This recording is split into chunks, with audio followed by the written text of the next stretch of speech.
In this video, I'm going to be talking about triads. Triads are types of chords, very specific types of chords, which contain 3 notes. There are 4 types of triads that we use to analyze and to construct tonal music. And let's start to build some. Here we have the notes C, E, and G. So these 3 notes are all stacked exactly on top of each other, each a third apart from the one below. So all the intervals involved here, I'm not talking about qualities, just number size intervals. We have a third between these bottom 2 notes, and we have another third between the second and the third notes. And then between the bottom note and the top note, we have a fifth. Now all 3 parts of a triad have specific names. The bottom note in this situation is the root. This is what's called the root because that's what the rest of the chord grows out of. This is the third, and this is the fifth. So we have a root, a third, and a fifth. If the distance from the root to the third is a major third, so I'm going to put that here.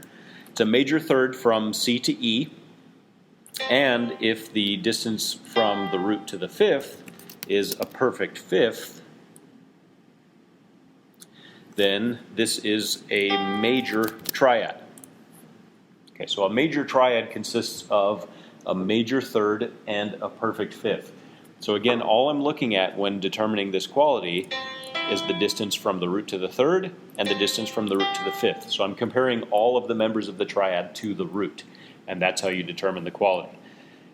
So I'm going to add another triad just next to this one. So far it's the same, except for I'm going to change the middle note to an E flat. That changes one of the intervals. So we, just as we had before, we have a perfect fifth between the root and the fifth.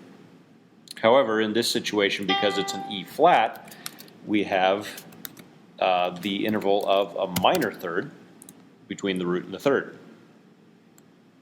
So if it's a minor third and a perfect fifth, the triad quality is minor. So the only difference between a major and a minor triad is the distance of the third to the root. If it's major third, if it is a major third, then it's a major triad. If it's a minor third, then it's a minor triad. Both major and minor triads have perfect fifths between the root and the fifth. That's important to remember because they're the only 2 that have that. The only difference, again, is the distance from the root to the third. So now if we build a triad that does not have a perfect fifth between the root and the fifth, like for example this, it's still assuming that this is an E flat, but I'm going to put a flat on there anyway, just to be safe. And I'm going to turn this G into a G flat. So I still have the minor third that we had from the minor triad between the C and the E flat. However, in this situation, we have a diminished fifth between the root and the fifth. From C to G flat is a diminished fifth. The diminished fifth is what gives this triad its quality, and this is a diminished triad. So a diminished triad has a minor third and a diminished fifth. Or you may notice that it's 2 minor thirds stacked on top of each other. Minor third and another minor third. And then last, we have this. It's still thinking that that's, whoops.